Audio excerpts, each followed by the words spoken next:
Call ড্রপের জন্য গ্রাহককে ক্ষতিপূরণ দেওয়ার কথা মোবাইল অপারেটরদের, তা আদায়ে এবার কঠোর হচ্ছে সরকার।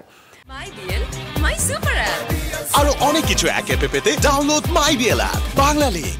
কার্যক্রম শুরু হবে জুলাই থেকে, একথা জানিয়েছেন টেলিযোগাযোগ প্রতিমন্ত্রী জুনায়েদ আহমেদ পলক। সকালে টেলিকম সেবার মান নিয়ে ব্রিফিং করেন তিনি।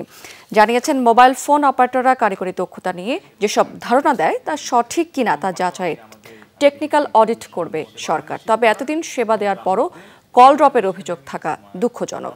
যেসব এলাকাতে সম্ভব সেখানে অক্টোবরের মধ্যে 5G সেবা চালু করার তাগিদ দিয়েছেন তিনি। এরই মধ্যে এই প্রযুক্তি ব্যবহারে আগ্রহ দেখিয়েছে বন্দর কর্তৃপক্ষ। এই সময় মোবাইল অপারেটররা বাজেটে আরোপ করা বাড়তি কর নিয়ে অভিযোগ করলে প্রতিমন্ত্রী তাদের হাইটেক পার্কে বিনিয়োগের পরামর্শ দিয়েছেন। পাশাপাশি আমাদের কল ড্রপের জন্য যেটা ক্ষতিপূরণ প্রদান করার কথা সেটা যাতে আর কি করা হয় এবং সর্বোচ্চ ক্ষতিপূরণটাই আমরা গ্রাহককে দেওয়ার চেষ্টা করব, যাতে মোবাইল নেটওয়ার্ক অপারেটরগুলো একটা চাপে থাকে যে না, তারা যদি সেবা না দেয় তাহলে তাদের আর্থিকভাবেও তাদের ক্ষতিপূরণটা দিতে হবে।